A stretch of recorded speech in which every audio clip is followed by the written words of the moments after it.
नमस्कार मित्रांनो, मी लखन जाधव आणि तुमचं स्वागत आहे सेवा ग्राफिक्समध्ये. आज आपण पिक्सेललॅब मोबाईलमध्ये हनुमान जयंतीसाठी पावती बुक आणि बॅनर डिझाईन खूप सोप्या पद्धतीने बनवणार आहोत. या व्हिडिओमध्ये तुम्हाला कंप्लीट लेआउट, टेक्स्ट स्टायलिंग आणि proper alignment step by step शिकायला मिळणार आहे. आणि हो, या डिझाईनची एडिटेबल PLP फाईल डिस्क्रिप्शनमध्ये दिलेली आहे.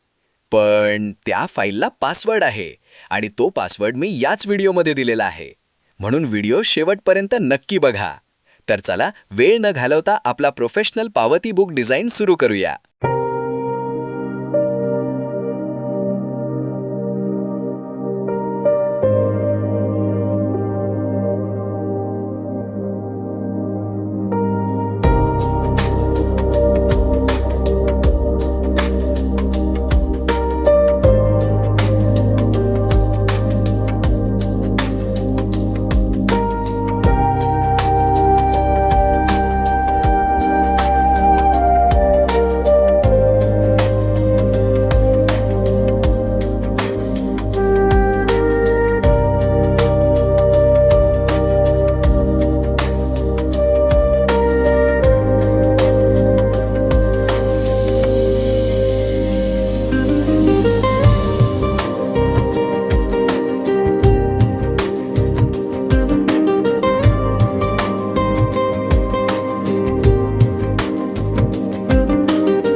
पण सेन्सर केलं.